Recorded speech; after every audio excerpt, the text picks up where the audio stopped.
Flamboyant, sophisticated, blousy, and beautiful. The peony tops the favorites chart of so many gardeners and non gardeners that we had to devote a spring episode to them. They're delicate, but they're tough, and some will live for over 100 years. So it makes sense to figure out what you want before you plant one. Let's start that conversation today on the Garden Mixer.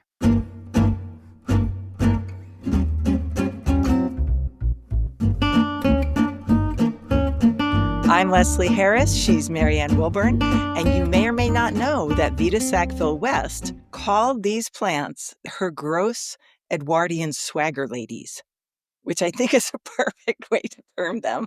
I didn't know that. I was going to say that, flamboyant, sophisticated, blousy, and beautiful pretty much is you and I. I mean, that's obvious, right? but, We have some swagger, but we're not Edwardian. but I know so much less about peonies than you do. They are certainly a favorite for me in terms of I want them in my garden. I see them in so many gardens. I know they're a favorite of Martha Stewart. She grows hundreds. They were the only real flowering plant in one of my very first gardens. And there were about 100 blooms of Festiva maxima, which That's is the one. That is my favorite one. incredibly sweet smelling, but a big, what did you call them? A big swagger lady Yeah. with its face in the ground, having drunk 2 ranch waters, I think, which is what we're going to drink, I think, today. Did you get yourself together for a ranch water? I got myself a ranch water. Cheers. Cheers. I even put mine in a solo cup. And listeners, we're drinking a ranch water today because I have just returned from the great state of Texas. Big shout out to our Texas listeners and, of course, to Jenny Price Nelson, who is one of our founding mixers. And I was in your neck of the woods, Jenny, and it was wonderful. And I couldn't get over how nice people were. Even the TSA agents were nice. I don't understand that. It's a true test. It is a true test. But while I was there, my brother who lives there, and we just recently moved my mother there. I say to Texas to Tyler, in East Texas. I was introduced to the ranch water, and I was told by my brother that this is a cooling drink that you can both drink and be hydrated at the same time. And so we went to a barbecue place called Stanley's, and I had my very first ranch water, and it was excellent. And it is my very favorite sparkling water, which is Topo Chico, although I'm sure you could use another one. Which, of course, I did. You're the queen of substitution. Oh, yeah, Yeah, Jeff picks up something from the Harris Teeter, and that's what's in the drink. that's what's there. Tequila, lime, lots of lime, and a little agave if you feel like it. Although I hear that the purists would never even dream of having agave. Did you do a little agave? I threw a little simple syrup in. Like, So posh. no, I just like it sweet. I'm actually very base. I was I was looking for some sort of glass to put it in, and then I thought, wait a minute, it should go in a solo cup, right? Red Solo cup. So there we go. Absolutely. Here's to the ranch water. Great drink. I don't know that this is going to rule my summer like a Pimm's, but it's a really close second. It's definitely going to be a go-to in the future. And you got hot in the garden today, and so you need to rehydrate. Yes. And how about you? Was it warm? I did a ton of gardening the other day. However, you know that a ton of garden constitutes you don't really have to do anything else for quite a while. I got the hose out, and things were thankful that I got the ranch water out for them. Mhm. Give us some ranch water, please. Yeah, right away. Minus the tequila.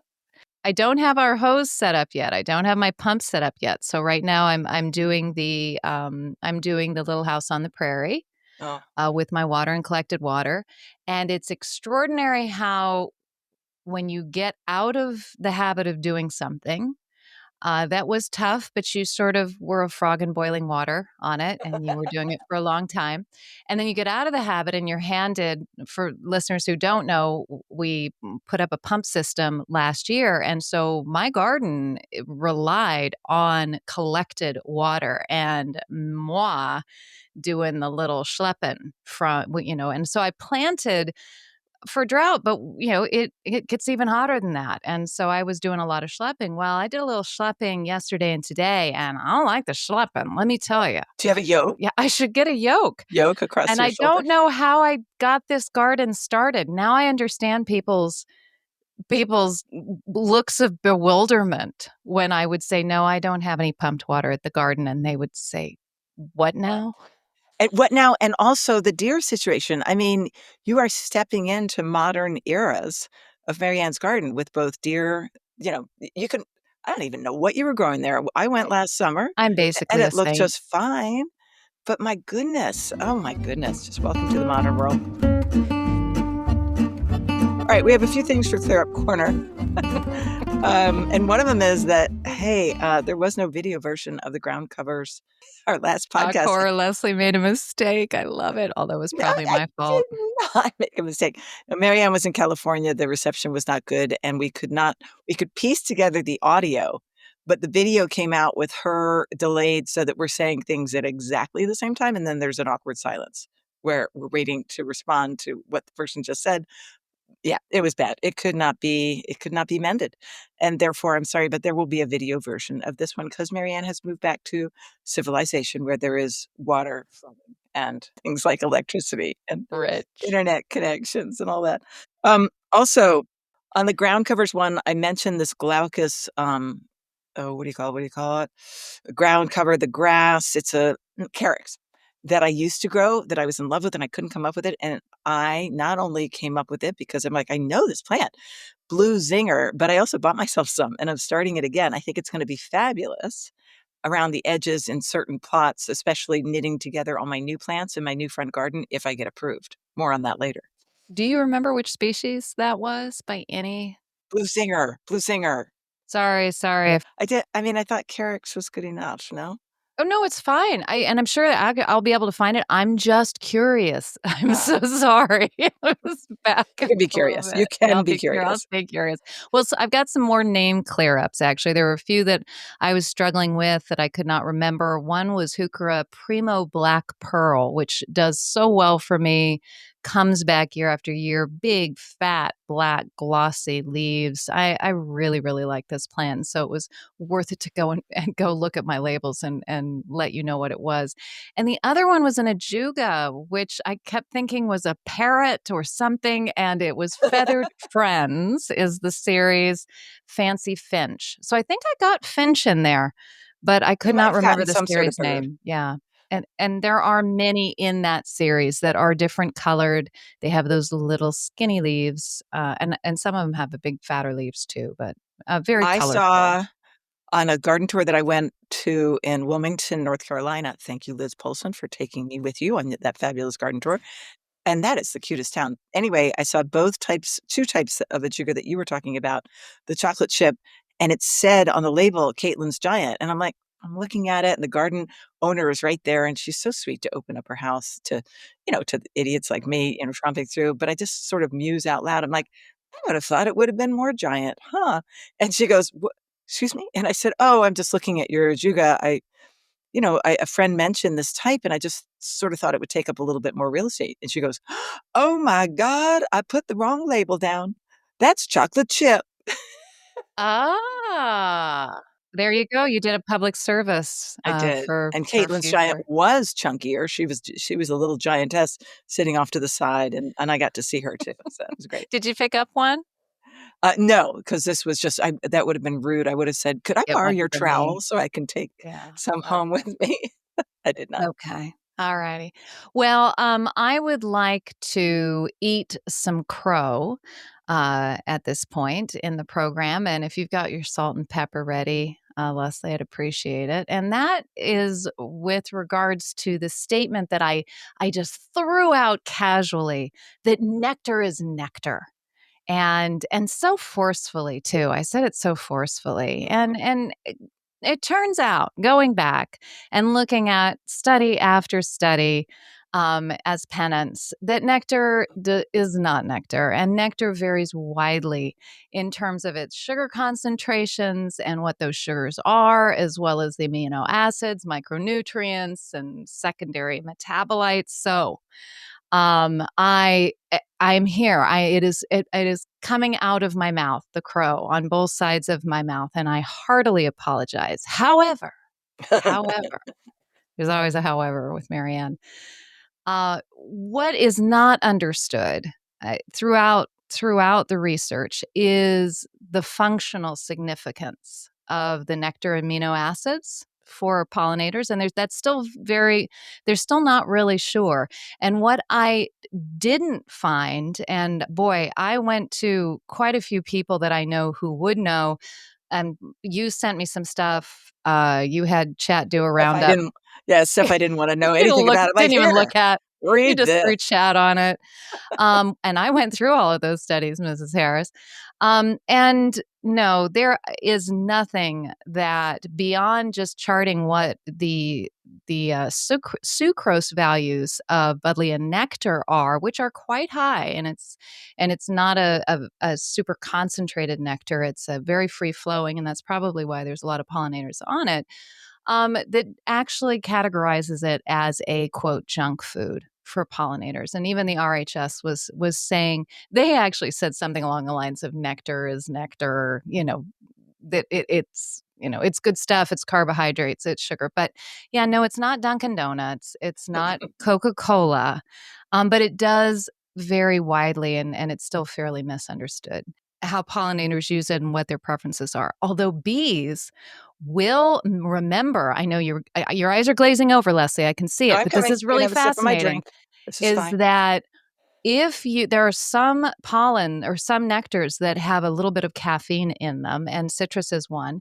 And if they put bees in an artificial environment and they put more caffeine in the nectar that they're giving them, they have a better memory for coming back to those same flowers. They So remember they them know better. what's good for them, unlike me who stopped at Cookout on the way down to Wilmington and on the way back, 2 chocolate malts in 3 days. See, I have no self-control, whereas these insects, they know they shouldn't be going to Cookout. That's where the caffeine is. That's what they're looking for. So it really was a fun deep dive, I gotta say. But crow eaten, nectar is not nectar. You are I cat o' nine tails. There we go. Shall we move on? Yes, just 2 quick ones from something that somebody who only listens to our big podcast. We do have one more sip of the garden mixer, which is available to you on Substack. And we covered herbs the last time, and just 2 little things. You could not come up with your African blue basil, which I just ordered 2 of, by the way, Oh, and that yeah. is the Ocynum, here's a mouthful, ready? Killimanshikarum, crossed with basilicum. So I think that regular Genovese, basil is Ocymum basilicum, and then we get some Kilimanjikarum.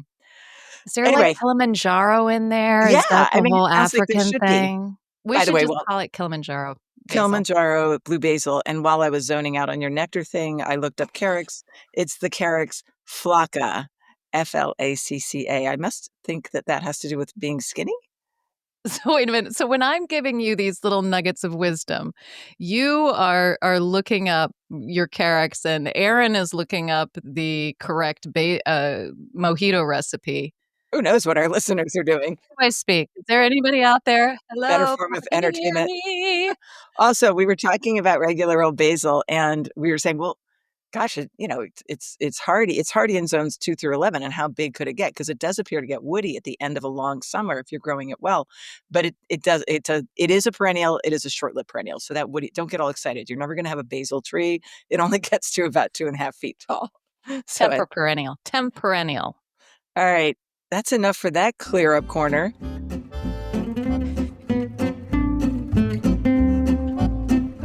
Okay, I gotta have another sip of this drink. It's really good. You are liking it, huh? Uh-huh. It is good. I think it's one of those, it's dangerously good. Yeah, sliding where right you down. think you're hydrating, you're actually just getting drunk. I'll be doing the orange peel very See soon. how that's gonna go.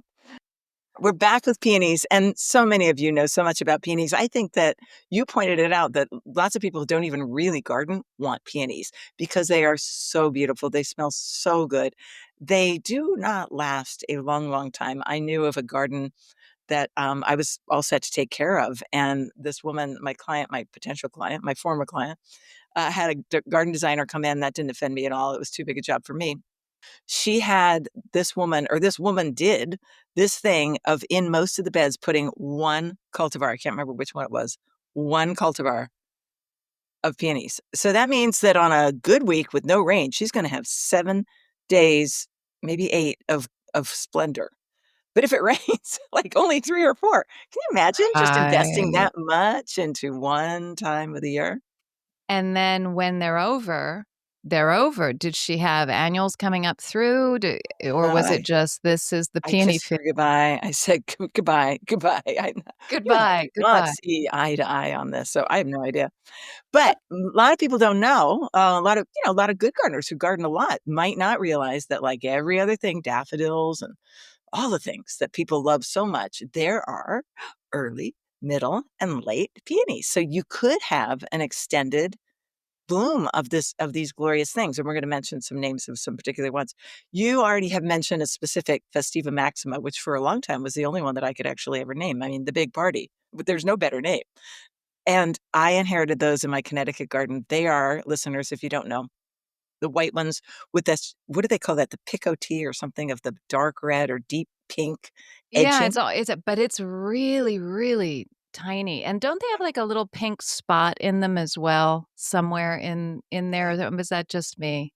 I don't know. Like a splash or a splotch, I don't know, but they are big, lots and lots of petals, and the scent knocks you off your feet. It is full on peony. It's roses, it's 1,001 Arabic Nights, Arabian Nights. It's incredible.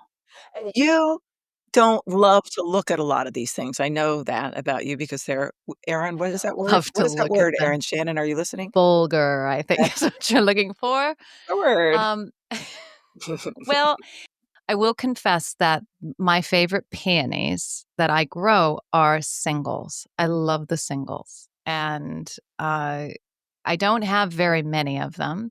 I have some sort of cross that was here before I got here, that I have scattered throughout my garden, which is just a pink, simple, single. And what's the center? Is it yellow in the It's center? yellow. Okay. It's a yellow center, that all these anthers, gorgeous. And the reason that I love them, and for those of you who are maybe with me on this, is because they don't flop. Yeah. They stand up, they hold their blossoms. I don't have to worry about staking them. And the foliage for this particular no-name cultivar is extremely resistant to mildew. So mildew will often wipe out that peony foliage after the bloom time, which means that you really have a serious hole in the garden if Mhm. if it's not healthy, or you're spraying the heck out of it. Nobody wants to do that. So No good. so I tend to just go for the singles. However, you put me on indirectly to one that I now covet and I now grow because I went down to visit you and Mary Bacon and a few others at the Virginia Historic Garden Historical Week. Garden Week, very good, very good. And we were still in Charlottesville area, right? No, we had gone to Oh, we were in Richmond. Richmond. We were in Yeah. Richmond, sorry.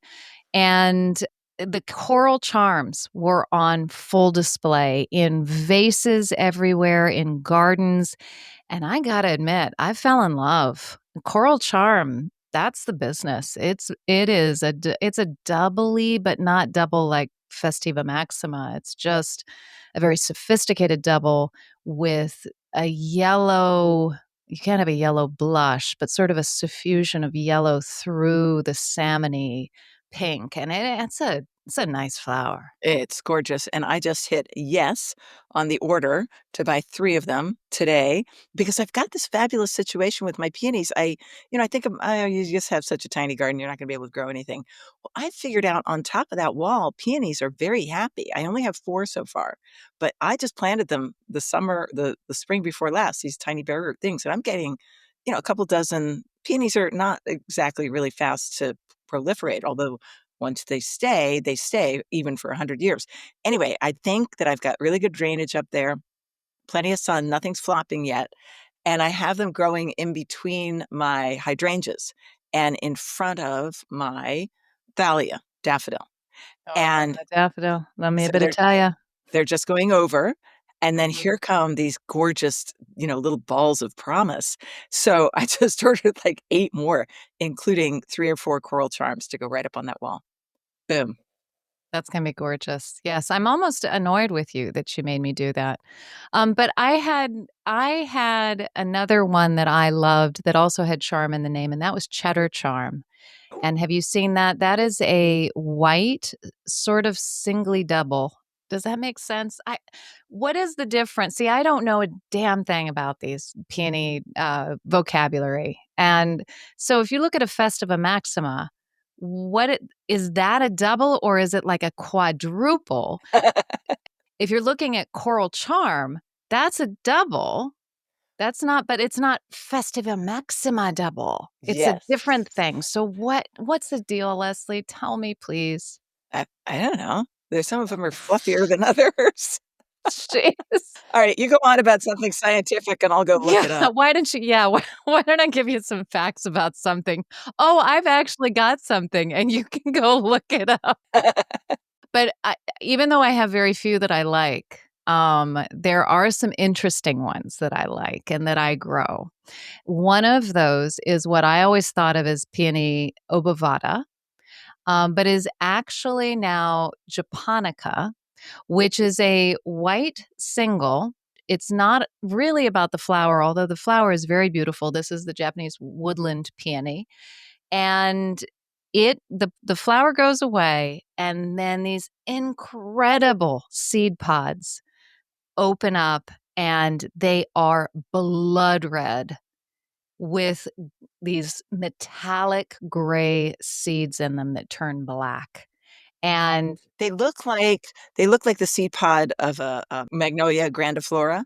Obovata is actually a pink, very early single, Oh, and that's a woodland peony.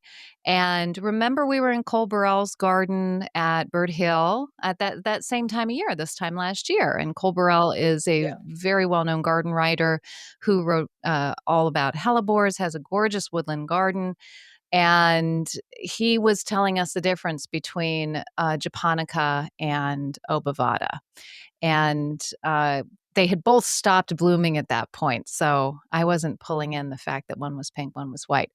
I took some seeds of japonica from Scott Berline's garden once when I was visiting in Cincinnati, and Scott Berline's a garden writer that writes with me on Garden Rant. And I took a handful. I scattered them around his garden. I took a few for myself, and then I scattered them around his garden and told him about it a year later, and they have started coming up now. So he has them in different places in his shade. It was sort of like Miss Wilmot's ghost, but you know, What's the plant for Miss Wilmot's ghost? It's the it's Nigella, isn't it? Eryngium? No, Erigium. I thought it was Erigium, Yeah, I yeah, can't remember. and so she was yeah, we're referencing a bunch of We old-timey are. gardeners today, Vita Sackville West, who designed, Sissinghurst.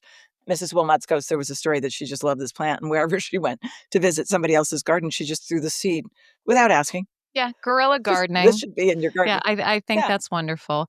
So I took some of his seeds and I put them in my garden, not thinking that they would actually germinate. And and then that same year, I went to the Galanthus Gala up in Pennsylvania, and I bought some extremely expensive Obovata var Wilmottii, which they still hurt to think about how much I paid for them. And I planted them somewhere near where I had put these Obovata seeds or Japonica seeds of Scots. And I'll be damned if Scots didn't come up. and I lost one of my expensive plants. So now I've got this sort of fun thing going on with these two, who's going to come up first? Because peony seeds take some time to come up if you're going to do them from seed. And they put down their little radical first in that first season. And then they put up that one tiny little, help me out on What do you this, call that thing? uh, Monocot, seedling. codicil, cotyledon. Right, all that, and then you've got the real true leaves, and then you've got then it's there, not weeded up, and it can take, isn't it 3 to 5 years to flower? Am I wrong on that? I feel Yeah. like it's almost 5 years.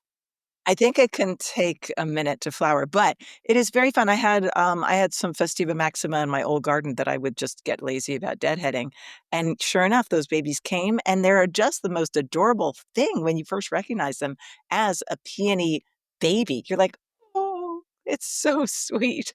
And, they do take a minute. Yeah, they take a minute, and I don't know if all of them seed as prolifically as some, right? I have absolutely no idea, but I do have a tip and trick, from Michael Morphy at Great Dixter, who has sort of circumvented. This is a nursery manager at Great Dixter. Oh, it's time for the bell.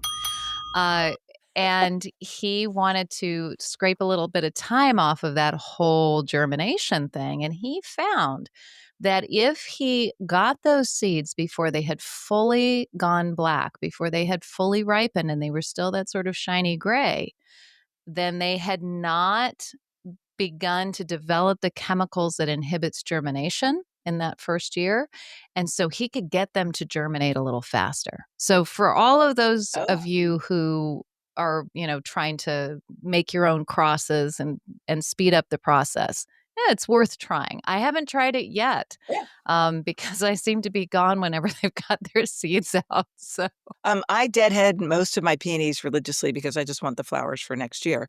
And a couple of little growing things, tips and tricks. Sorry for anybody who's listening that might be a new gardener. Peonies, the most important thing that you can know about planting a peony is that they do really like to be near the surface. The farther down south you live, even I think even in the Northeast, you don't want them more than 2 inches below the surface of the land. And where I grow, they are right there. So the eyes are very close to the sun. If you plant them too deeply, they will live. They will just not flower. And kind of what you want is the flowers. So make sure that when you get something bare root, that you follow the directions and plant them very close. And if you mulch your garden or if somebody else does, just go and skitter that mulch away because that's taking away the sunshine that they want. So you grow these singles, and by the way, could I just tell you something about single you peonies? That may. pink ones, I think, would look very pretty, and I think that's a great thing, especially if you don't like staking. The white singles with the yellow anthers, all I can think of is a fried egg, It and I does, it love looks fried like a egg. fried egg, how cool is that? I mean, it's just so sophisticated and elegant, it's so I don't beautiful. know how cool that is. You're not gonna stop me with a fried egg metaphor, sorry. Oh god, I just think they're not so wonderful. But it's very appealing to not have to stake them, I must say. If you have a lot of peonies and you're out there with the twine and the twigs and all that, that's a lot. I had, one client, ding Oh, ding, when I was a professional gardener. One lady who was so extreme, like, "No, you didn't stake them up well enough." I mean, they looked like talk about Edwardian swagger ladies. They were trussed up in these corsets. We had strings all around them. They looked like hell, I thought, but that is how she wanted them. Another lady who was a new client for us, her peonies started to come up, and I said, "Well, tell me," I always like to ask because it represents quite a bit of time for our gardeners. So I want to know where you stand on the staking of peonies, just in case. And she said, and she had a ton. And how do they stand? You might not care about this, or I don't know what. I don't like the flopping peony thing, so I'm going to stake mine up if they flop. She said Why would I stake them up? All I'm gonna do is cut them and bring them inside. I'm like, "Okay, I'm really glad I asked." And that's a total option, especially if you see rain in the forecast. Just cut them and bring them inside and enjoy them there because they are very temporary in the Rain garden, is right? not their friend. It just isn't. Although with the No. singles, it's more of their friend than the doubles. The doubles, it's almost like it melts those petals. It's a rough one, and they just put their heads into the mud and they weep, and then you weep. While I'm giving our listeners a little primer on some good early, middle, late combinations that I may or may not have had ChatGPT help me with. No, but I know all Oh these my plants. god. Can we have a I book mean, it's moment? just so It's easy. time for a book moment. Okay, never mind. If you care, and I don't, about the names of the really full ones versus the really full ones with some flat petals on the outside, I'm thinking Strawberry Sundae, or maybe Sarah Bernhardt looks like that. This is a vague memory, or the flat ones, the single ones like you have, or like you said, the Coral Charm, which is somewhere in between. If you want to go ahead and look that up, Mrs. Welburn, while I treat our listeners to some early, middle, late. Okay, Okay. so if you want to have some real good peonies in your collection and you don't want the story to be over in a week, here are some options. The formerly known as obovata, which is the japonica, but maybe the obovata is also early. Yes, the white is the japonica and pink is the true obovata. So you could start out with those in your woodland. How cool, how incongruous. Coral Charm is early. Festiva Maxima and Sarah Bernhardt are both mid. Oh, I had said that Festiva Maxima was early. That is not correct. So they're both mid, and those are really steady, wonderful. Sarah Bernhardt is very pink, and it may or may not be a double, triple, single, quadruple. Cheddar Charm is late. Thank you for adding that. And then the Paeonia, which is the Latin name, tenuifolia, has the fern-like Yes. um, I grow that one and foliage, it's fun. and so is that late? No, very early. Oh, very early. Very early. It's blooming actually, we're recording this a little bit early, listeners, but it is, blooming in mid-April, Oh, wow. and it's a red flower, and it's a single red flower, but the foliage is extremely fern-like. It's, just almost larkspur-like, and Oh, wow. it's over really, really soon, way before most of the peonies have fully budded, but it's one of those curiosities. Is it a woodland also, or is it a I don't full know sun? that it's a woodland. I've only grown it for the last 3 years, and it's been fine in my full sun, which is about 7 hours of sun. So I don't know that it's a woodland species. I will Okay. look into that, in the past and maybe Okay. move mine if it is. Bowl of Beauty is late. I love that one. Uh, That's almost like a single. is it? Bowl of Beauty, yeah, it's a pink. I know, can you believe it? I love the pink. It's a pink outer large petals, and then the inside is this yellow flurf, you know, big yellow flurf. And so it's not really a double, but it's very flamboyant, probably a lot like Sarah Bernhardt. Okay. You know what we could do is we could simply put these types of names of types, single versus double versus flirt versus whatever. She was a teacher, listeners. Mhm. We could just put those on the notes, and the people who are listening to this, Yep. who care, half of whom maybe do not, can go actually, Marianne writes some wonderful notes on Substack for each episode that we do, and they're really fun, and they have lots of photographs and links. So if you're interested in those shapes, why don't you just go there? Because she won't rest until she figures out each shape. Um, Duchess de Nemours is a oh god, you screwed up all my notes here. Let's see here. I'm sorry. No, you're not. Is that a late? I think it's a late. Duchess de Nemours. That's a really flurfy white one. Do you know that one? I don't grow that one. So how is that different than, say, the Festiva Maxima? Because it's later, simply Oh, I later. see, you're Because just trying to Festiva keep them. Maximus is Oh, I mid. see, just trying to keep them going. Let's keep Gotcha. it going. Okay, Yeah. gotcha. Tree peonies are later, so they would be blooming, and that's another. Tree peonies are more expensive. They grow a little bit slower, I think. We saw some ones in England, and I tried to find the photograph to remind you of this. I feel like it was Waterbury, where we're at a place that's kind of shady and we're surrounded by plants. We're not in one of the main borders, and we're surrounded by plants, and I'm like, This foliage looks strangely familiar, but these plants are 7 feet tall, and they were tree peonies. Was it Oh, that garden? Do you remember at I all? cannot remember. Maybe it was I someplace don't else. think it was water pear. It was a cool realization that what I was looking at was a tree Yeah. peony, and the blooms had gone past. I was just like, "Why does this foliage They look so they do familiar?" surprisingly well in dappled shade, tree peony. Yes, Yeah, and that's yes. something to They do remember if not you don't have to have have a that full. that full sun. I have one tree peony that was here when I arrived that was planted in a really poor place and that the owners told me had never bloomed. Well, that's the kind of challenge I love to see, so I moved it somewhere else, and I thought that it had, quote, "never bloomed" for the next 5 years, and what it had been doing is hiding its light under a bushel and blooming with the blooms that it had so hidden by the foliage that you didn't see them.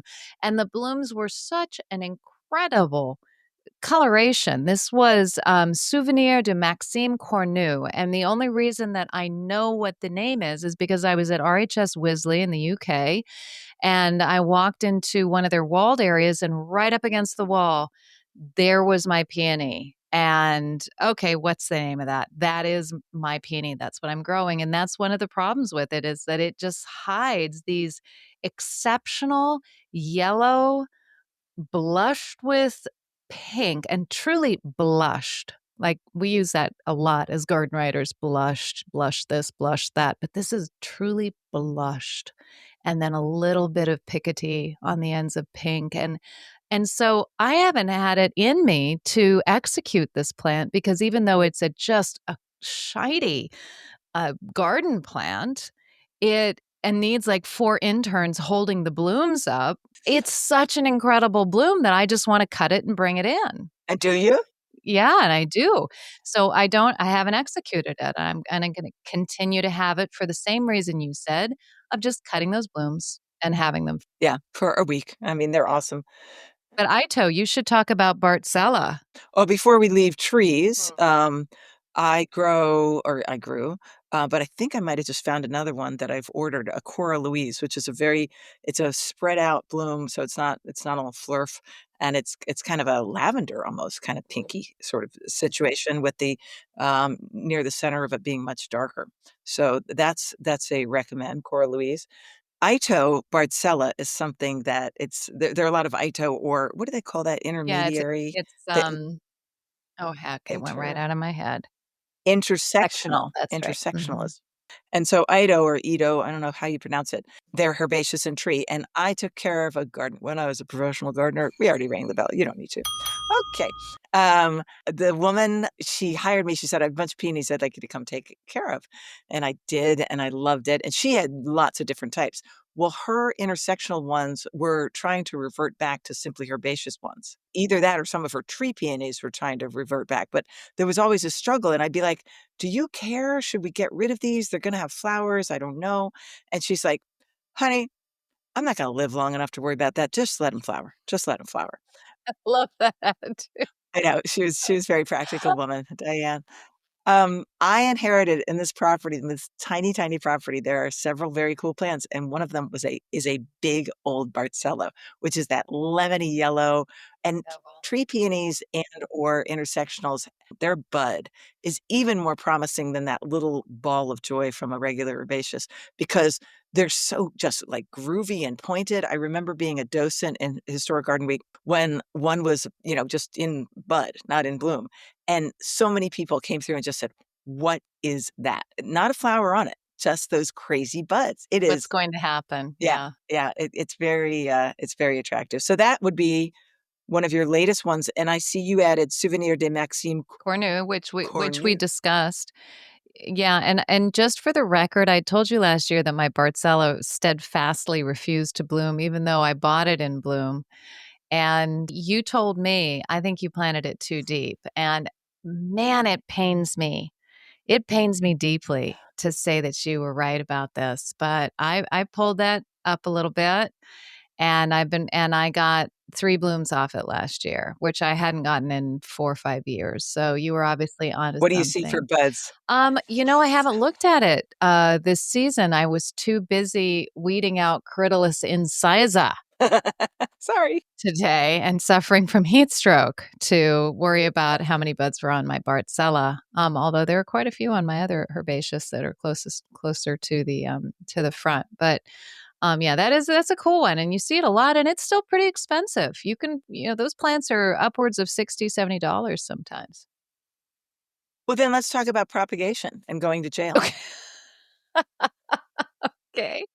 because a lot of these plants are patented. And transplantation because peonies have the same I don't want to say myth. They have the same reputation for not being able to transplant them like hellebores do.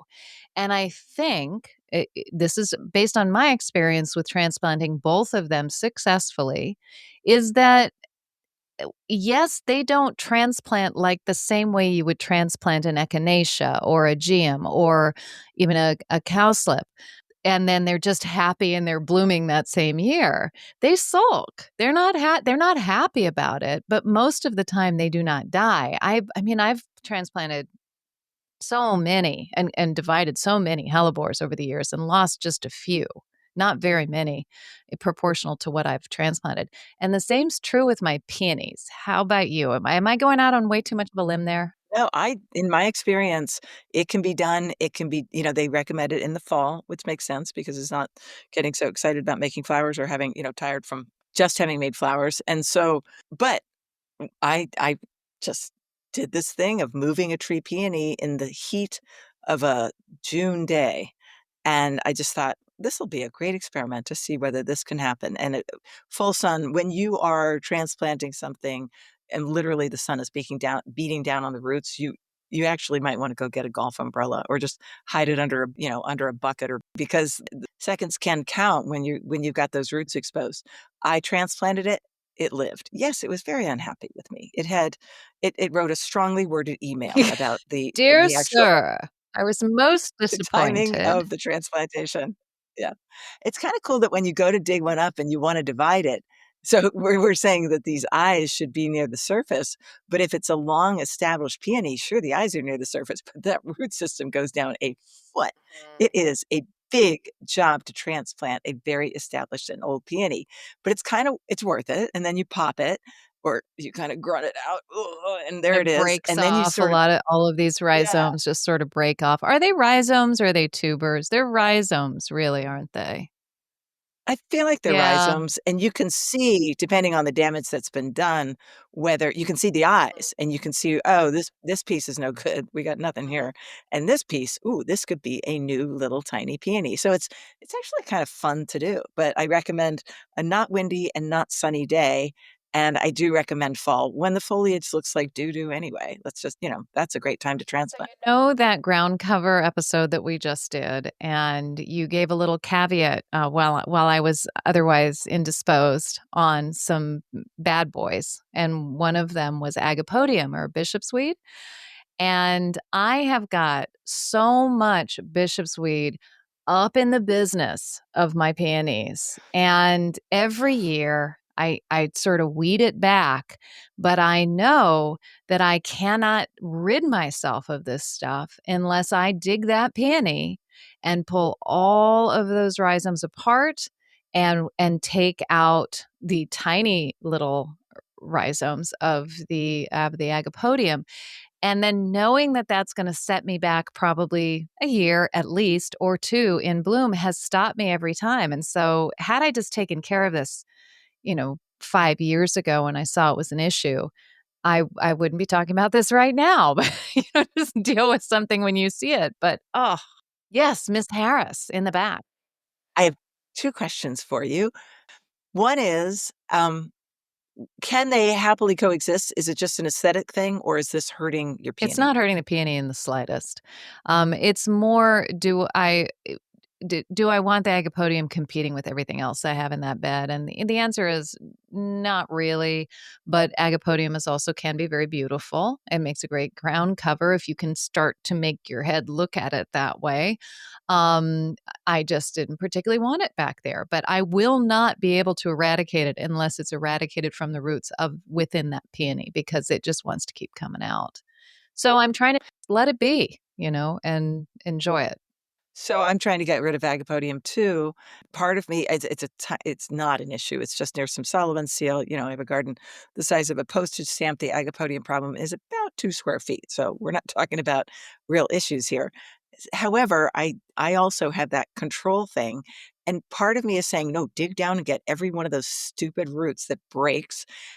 But part of me is saying, if you simply go out there on a daily, almost daily basis, which you can't do, but I could, it's 5 steps out my back door, and just take away what's trying to photosynthesize, would that not discourage it Yeah, if you ultimately? were doing that over and over again, I mean, that is the strategy I have undertaken with my Artemisia, and it's been extremely successful in a specific bed where I had it quite badly. Over and over and over again, anytime it peaks up, it's gone, and the plant can only have so much storage resources. As long as it's not, like, going over to a place you can't see and photosynthesizing the hell out of that area while you and sending it back to the roots where it's trying to open, you Yeah. know? It's got a little bank account over there of energy. And it's Y drawing on it yeah, often. Yeah. and since I have to do that with the Artemisia, and I have to do that with the Coryllis incisa, and I have to do that with the, Agapodium and the Hutenia, and, oh my god, I'm not sure why I'm here right now. I better go. I've got a Bye. See yeah. you some more. Get out in the garden. So do you or do you not stake your peonies? Not obviously not your singles. Do not stake my peonies. I'm still in this wonderful place. I have a feeling that I'm gonna have to stake that coral charm. I'm fairly certain that that's gonna happen. So you tell me, what would be the most tasteful, beautiful way to do that and still be happy with the result? I mean, you can buy these wonderful, fabulous, sculptures unto themselves, which probably set you back a couple of $100, wrought iron things. If it were me, I like to do it so that you can't see it. And we learned that very well from Fergus Garrett at Great Dixter. Ding, ding. Thank you. Pea stick. Yeah, pea stick, stakes and string, and so bamboo, and you're basically tying up one of the outside and going and weeding it through, plus on the outside, and trying to have your knot of the string be invisible, and you could be very artistic with that if you want to. I feel like the season is so short that I'm not quite sure I would do that for myself, and like I said, so far, I have not had to stake any at this new property. I feel like probably because the sun is beating down on them, or maybe they're just so young, I've been lucky. I don't really want to stake them, it's especially because I would have to climb on that wall to do it. So, yeah. In the course of research on early, middle, late, there was another one called Kansas. Since you screwed up my notes, I'm not sure where that ended up. Did was insert a few things. Jeez, get over it. Oh, here we go. It's near Duchess of Nemours, which I think is then late. Kansas Street. Yeah, I think it's late.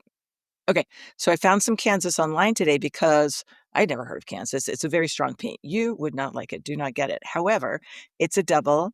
It's a strong pink, which I like, and it apparently has very sturdy and somewhat shorter stems. So I ordered a couple of Oh, we those will too. wait to hear about that. I did pull out one because I thought we were being so tasteful in our selections, that there was no flamboyance, sort of like that ice cream tulip that you brought up when we were discussing it with Aaron Shannon, That's which just a was just crazy thing. horrendous. And I thought I'd get my version of that. And so, listeners, that for me is sorbet, which is sort of a big, flurfy double with a ring of pale yellowy white in the middle of all that flurf. It's just horrendous. And should be in, like a sideshow at a circus type thing. But I thought we should actually give that out there because after I said all these terrible things about it, not everybody needs to have perfect palettes of exactly what they want. Sometimes you just want to be joyous and look, you can do this with flowers. So go ahead and I promise I will not laugh. No, everything is on the table. It's whatever makes you happy, and sometimes a good clash gets your attention. You walk by it and you think, "Oh my god, what have I done? I put that next to that, and what a clash that is." And then you walk by it 4 more times and you're like, "What a groovy clash that Yeah, is." what a groovy If clash. you hate it, cut some of it and bring it inside, just one, not the other. Don't bring them inside and put them in a vase if you hate it. But don't worry about clashes if they don't make you unhappy. Mildew, and as the peony ages, so you've deadheaded possibly because you don't want seeds, or maybe you haven't because you do. And the foliage looks pretty good for me until about July, depending on the weather and the watering situation. And then it's either just real crispy or it starts to mildew. And I kind of don't worry about that. What do you do? I feel like I'm in a really good place with peony foliage with the amount of sun I have because I have about 7 hours. And so it really it holds up over the season. I don't have mildew issues with the peonies that I have currently. And it gets to be just a bit of foliage, a different texture in the garden. If it starts to get mildewy or if it does get crispy, if we've had a real drought, then I will just cut it back because I know that it'll be okay. But there are some people that it's just fully mildew and they cut them to the ground and they come back. I don't know how well they come back if they do it, because that foliage needs to photosynthesize. But But then again, if the foliage is so crispy or so white with mildew, so bad that it's not photosynthesizing, then why not cut it back if it's hurting your yeah, good eyes? point. And bringing mildew into your garden to go onto your zinnias, and you know what I mean. Fox, yeah, which are prone to those sort of things. So cutting that back is fine. I live next to somebody in my old neighborhood who had this beautiful old, might have been Festiva Maxima. It was a big old double. And they weren't gardeners. They were just going through their life that, that it probably been there for 100 years, or now it's probably farmland 100 years ago. But I would bet on a good 30, 40. And it bloomed. They didn't stake it, it might flop if it rained, and then they didn't deadhead it, and then they didn't pay attention if it had mildew or whatever, and it didn't matter, and every spring, the same beautiful show happened. So these are tough They plants. really are. How about bringing them inside? Do you have any tips and tricks? Oh, it hurts to say that for bringing them and putting them into a vase or a vase. No, people get concerned about the ants. The ants are just there eating the nectar. If they bug you, rinse off the flowers. Very difficult to rinse off one of those fluffy doubles. So I don't know, just give them a shake. Um, I do not have any tips and tricks with that, but I do know that there are some people who are very, very good at cutting them at what is famously known as the marshmallow stage. I couldn't ever really discern what that Pray was. tell. I've tried Tell this. me. Okay, so this is not, you're not hearing this from me because I was a total failure at it, but apparently one could cut blooms that have not bloomed in the marshmallow stage, whatever you determine that to be, about the size and the, yeah, squeeziness of a marshmallow, bring them inside, wrap them in newspaper, and then pull them out just in time for your daughter's wedding in July. I tried this once and it did not work for me, but I've heard other people swear by it, and not just like influencers who are making stuff up. I think it really can work if you're good at it. Sorry. I need a minute. Uh, Oh, we just pissed off all the influencers. They're not listening to us anyway. That's okay. Okay. All right. So I remember you doing that. I remember you watching you do that on Instagram and being very honest about the fact that it didn't work for you. Is it worth another try? Is it something that I could try if I had enough time? My daughter's married. Your son is not. Neither is Emma. Maybe you work on that. Oh, we just do it for weddings. Is that it? I mean, it's a bit of trouble, a bit of bother. I don't know. Weddings are. Do you need to cauterize the ends of them? You don't need to do anything like that with peonies. They suck up the water. They're fine in the vase. They perfume the bathroom. They're fabulous plants. I mean, at least grow one, folks. If you had to grow one less, what would it be? You have to pick one. The big party, Festiva It Maxima. really would be that one. You see, I still haven't grown it in my new garden, even though I had it in my old garden. I still haven't brought a Festiva Maxima here yet because of that whole staking issue. If I had to grow one, I think it would be the japonica, the woodland poppy, Oh, because nice. it's just so extraordinarily cool. And not just, oh, come and look and see my cool plant, but no, this is just cool. I want to stare at you all day. Um, yeah, I think I'd probably grow that one.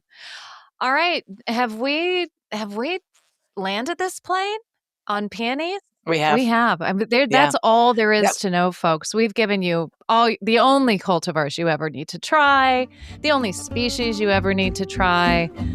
There you go, all wrapped up. All wrapped up for you.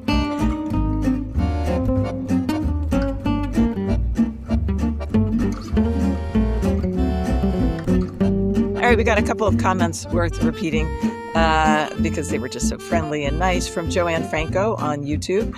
I loved your show. Just a quick suggestion in case folks do want to add free mulch via the chop and drop method without inviting carpal tunnel syndrome, which Marianne fears. She said, I bought a Work Pro cordless grass shear and shrubbery trimmer, basically a tiny cordless hedge trimmer. It made general clipping in spring cutback so much easier. I have arthritis. It's been a game changer for me. Thanks for creating such a fun gardening show. Aw, well, we were happy to Thank do you, that, and Joanne. that's very good to know. Another one from Nikki of Hawardia on Instagram. She said, Amen to our episode about spring and just taking it easy. And Marianne, particularly because of travel, made it clear that if it's inconvenient, just put it on the back Yeah. burner. And she said, upon listening, suddenly my list of inconvenient has grown exponentially. Perfect timing for this conversation. It's true, when you decide this isn't the year for that, when you can say those words and truly mean them, "This won't be the year for that," um, it is, freeing. It's really freeing, so I Yeah. suggest, listeners, you do it as often as possible. "This isn't the year for that." Repeat after me. And because it means that it's the year for other things. It doesn't mean it's not the year for everything. It just means it's not the year for that, and to feel okay about it.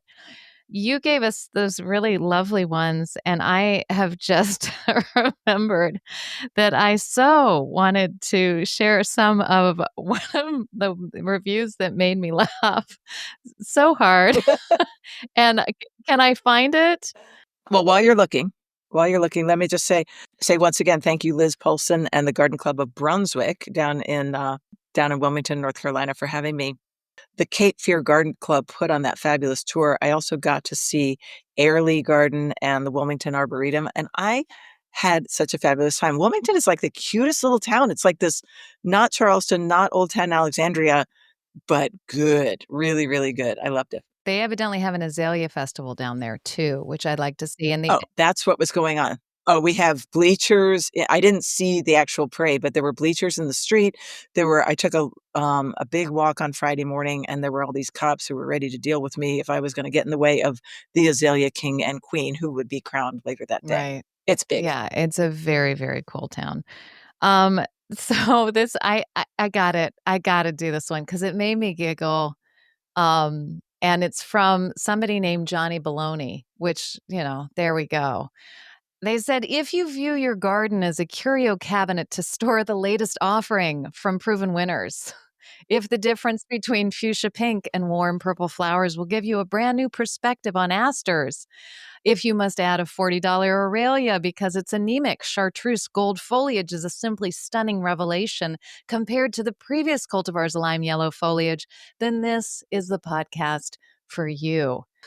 And he goes on, listen to the host whine about nasty native plant Puritans hounding them as these brave iconoclasts extol the virtues of a brand new cultivar of maiden grass.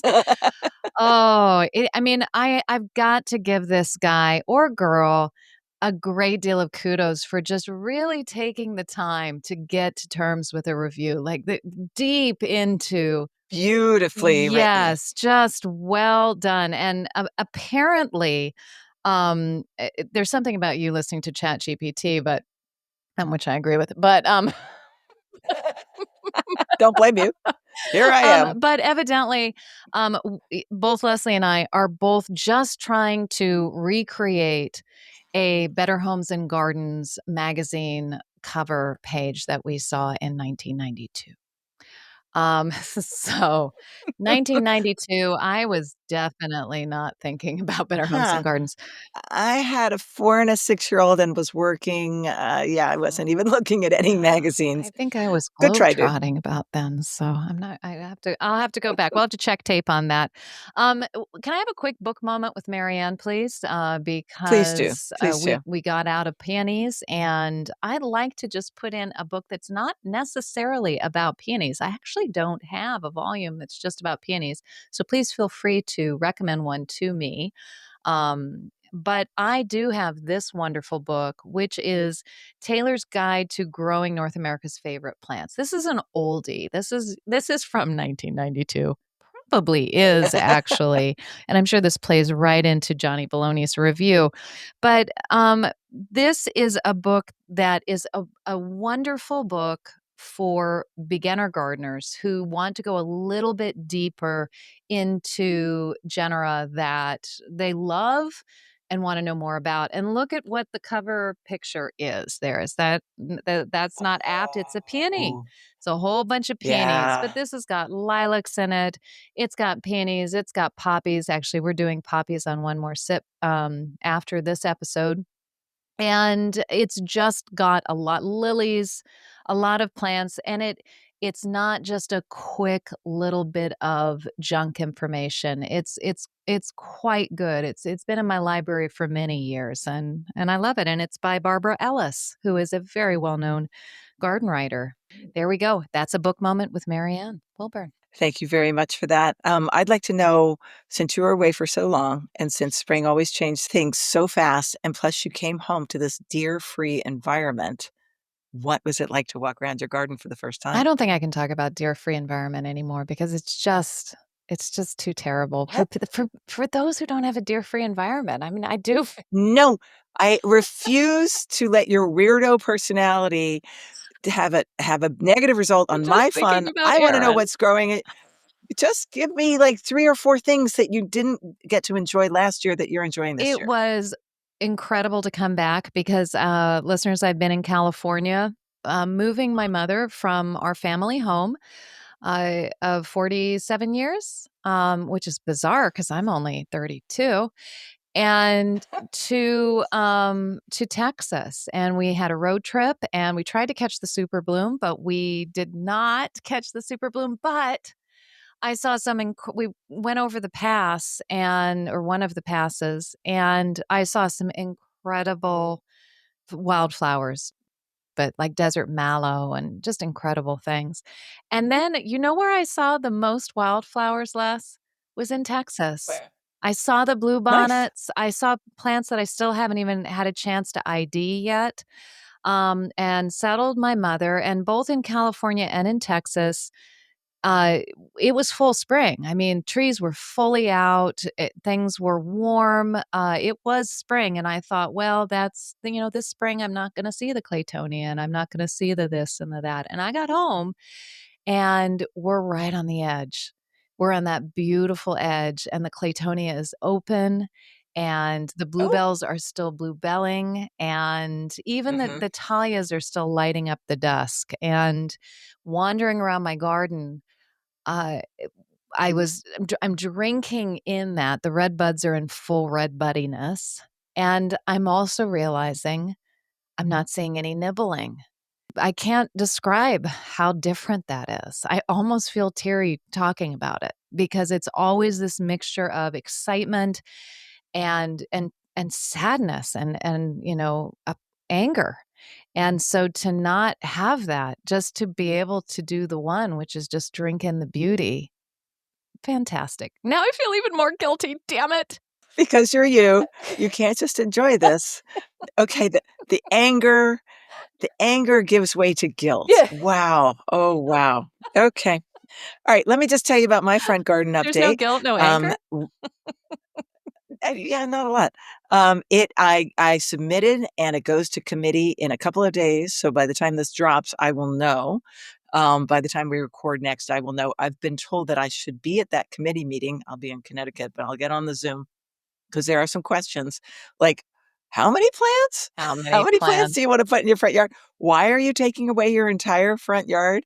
And I did that on purpose. The other two gardens, the other two fronts that I want, I'm like, I'm going to be just like these other two neighbors down the street. See, I'm not doing anything radical here. They do have some grass left. So if I have to leave some grass, I'm going to be fine with that. But I just went, in the plan, I went no grass, all plants. And if I have to walk back from that, maybe I don't have to walk back too much. So So that's where I when they stand say on that. how many plants, are you gonna actually tell them? Are they listening to this podcast right now? Are you going to They are go not. in terms of taxa or in terms of quantity of I plants? gave them a list of all the taxa, and what I did was actually it was kind of an interesting exercise about 5 different times when my mind was clear. It's like, this is easy for me, 51st dates. I'm like, I don't remember the last time I thought about the front garden, so let me just make a new list, and I'll put it over here in the corner of my desk, what serves as a desk, it's actually a closet, and I'll compare those 5 lists that I made at 5 different times, like 51st dates, and the same plants kept coming up. And so I have a lot of the perennials. I'm going really easy, really fun. Just Amsonia hubrichtii, Baptisia, and sorry, what do you call it? Little bluestone. Those are my 3 main ones. Oh, And I'm okay. doing lots of groupings of those. My trees, I'm going Cheonanthus virginicus, the fringe tree. I think I just have space for 2 of those. I am doing I love limelight hydrangeas so much, and I'm doing those. For evergreens, I threw Distilium on the map, on the plan, just like, okay, a Distilium might work. But I've also got an idea of some Camellia sasanqua, the ones that you can't lose the blooms of because they bloom in Mhm. fall. So I submitted it and I said, plants may change according to availability. I'll keep you posted. So we'll see. We'll see Professional what you happens. sound, I think the better chance you have, and certainly that was the case, with a friend of mine who needed to put it through committee and got she got credentials and all sorts of things, and everything was very professional. You just need to radiate confidence, like, "I got this. There's a reason I'm doing Yeah. this. It's not just, 'I think this'll be fun.'" They wanted, No, yeah. I'm a professional gardener. I designed That the front right. garden at the place where I live. So Yes. so they know I'm a garden Yeah. designer. All right, we should move on to damn I wish. I got a good plan.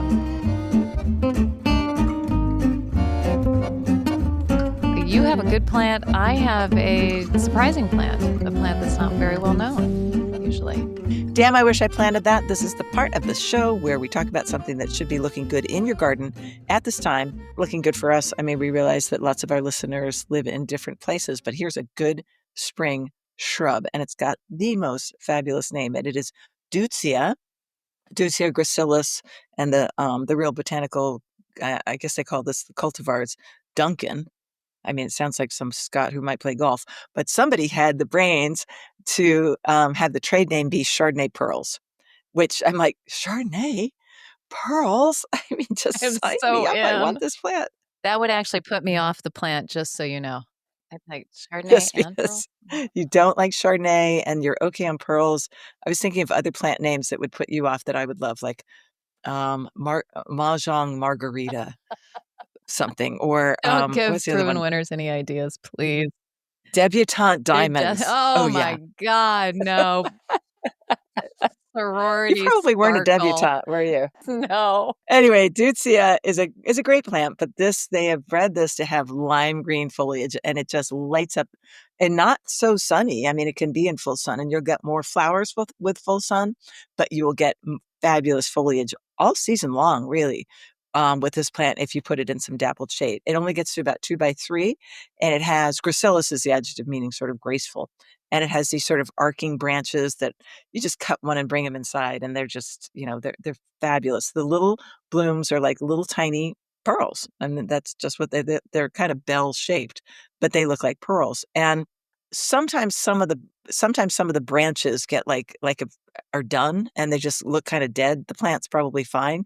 So if you have to do some pruning on it, of course, with any spring flowering plant, the best time to prune it is right after it's bloomed, and feel free to do that. It only gets to about 2 by 3 feet tall and wide. So this is a fabulous plant to just stick in, maybe, every once in a while in a repetitive shrub scene in your garden. And it's really going to scream out and say, hey, I am the little debutante plant. I am Pearls, Chardonnay pearls. Chardonnay pearls. Nice to meet you. For deer, it is not the best thing that they want to go for first. It's B on the Rutgers list. And it is, of course, it is not deer resistant, but is more deer resistant than many other spring plants. So I recommend. No, you know what? I give it to you. It is a tremendous name, and it's a great shrub. And for the last 2 years, I have had my blossoms blitzed by late frost so that they brown and they don't come out. But again, listeners, I'm in a very weird situation in that down in a valley. And that makes a difference. Cold air settles down here, so we tend to get the worst of those late frosts, and it's very possible it's happened again, along with my wisteria blossoms. I can't believe it. It happened again. So sorry. We're gonna have to rethink that whole deal.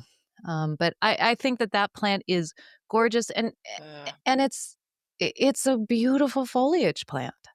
So, yeah, and it does well in partial Oh, shade, yeah. so, I mean, how can you go wrong with that besides the name? So so my plant is, Sauvignon tuberosum. No, I'm kidding. It is sorority Sauvignon. It is Geranium tuberosum, and this is one that was completely not on my radar and that I came to when I was putting a bulb order in at Brent& and Becky's several years ago. And it is a fully tuberous geranium that is an ephemeral. It has very early silver foliage that's low to the ground and very lacy, big sort of circles of palmate's not the right word.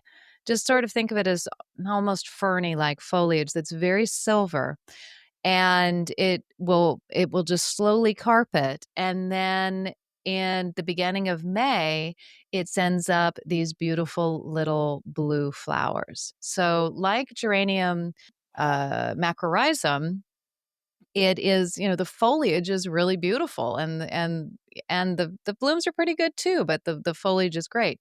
And here's the thing, it goes dormant.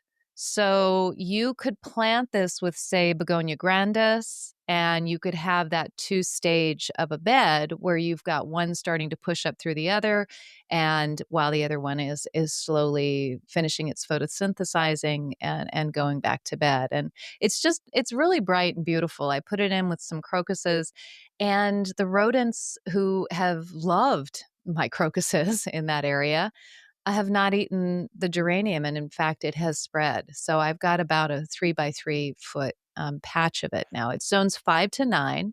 It's an Asian Mediterranean native. It's not a North American native, but it's one that's just you probably wouldn't know about it if you didn't know about it. I don't know about it, so I have 2 questions. One is, could you describe the foliage a little more? You say silver. Are we talking dusty silver, like a Dusty Miller, or we say metallic silver, somewhere Yeah, in somewhere between? like a Dusty Miller type, like a very pretty silver. Like it's striking. Okay. And then the blue flower, is that blue as in purple? Because that's what we Blue as say? in purple, I would say. It is a blue, it's a 5-petaled, each Okay. of the petals are sort of almost heart-shaped, and then they have these beautiful anthers, quite a few Mhm. anthers, and, it's a very pretty flower, but honestly, the foliage is so spidery. That's the word I was looking for. Almost spidery and ferny at the same time, that it's worth growing just for that. And, for whoa, what the heck is that coming up? I have it with cyclamen, and I have it with, as I said, swiftly being eaten crocus. So when you say being eaten, but your crocus is not being eaten by deer. Underground, the voles. Yeah, but the voles are leaving Oh, the the voles, the oh, the little tubers voles. of this geranium alone, apparently, because it's spreading very well. So, Okay. Okay. it seems to be a good one, and it's unfortunately that it's not a good one throughout the summer, but that sort of makes it special too, and Begonia grandis coming up through it afterwards. And that's what you have, that combination? Mhm, yeah. Nice. Oh, I love that plant. All right, listeners, we have done enough damage for you today, and we hope you enjoy your big fat peony season. And maybe have given you a few ideas to extend that season a little bit by growing a nice variety. Hopefully, we gave you a nice big fat cocktail for the summer months too. So, here's to Yeah. Texas. You guys were great. I bet we have a lot of listeners in Texas, and we love this ranch water. This may be keeping us company this season to come. All right, we'll see you next time. All right, stay curious out there.